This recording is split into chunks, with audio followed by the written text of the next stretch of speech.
Mantsika ny heritro ny masoko tsy ho tazanao zao manangana ny tantaratany ampon'ny fotoana vitan'ambinany ary ambiny potsy ny saino anefa izy miatoindray zay mifarimbolana amin'ny ofotsamony topoy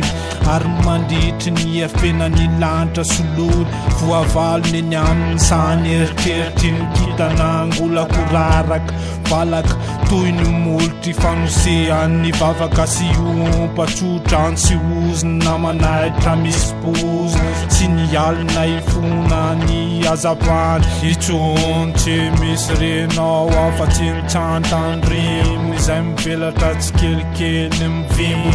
eny amin'ny afokavoky ny masoandro aleo ejanona ny refotsika androany efa sarotra ny fiainana eto tany aleo ejanona ny refotsika androany efa sarotra ny fiainana eto tany aleo ejanona ny refotsika androany efa sarotra ny fiainana eto tany aleo ejanona ny refotsika androany efa sarotra ny fiainana eto tany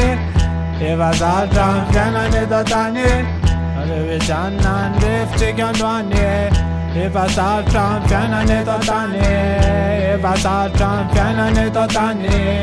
efa sarotra ny fiainana eto tany mandrofotra pejy alohany katona amin'ny tatao vovonany alina manoratra mandalina le azavana to izy fiatraikany amiko hafanana tsy voatsapa mampikirinany anatiko tsy henoko dosary lasa fahazarana mbola anaty fivelomana maso dia lalana ny zorona masoandro miletika ao anaty tsy misy mahatazana iteo manoratra eo ambany tetezana ho feno manana foana fa tsy andriny many efa foana mifahadisoana foano raha tsy nety ny atao amin'ny fonony satria mbola ratsy ao anaty finosana ka anakarena ao anaty fasana etỳ tany vao hita faisana raha toka mihevika ao anaty fosafosa mamboly afiatrena amina fitiavana kely sy fitiavatena tsy fahombiazana itsena tsy mahalala ny hoe itsony raha solafaka tsisy anarina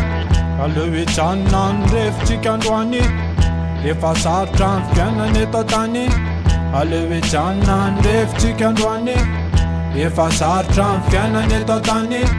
aleo ejanona ny refotsika androany efa sarotra ny fiainana eto tany aleo ejanona ny refotsika androany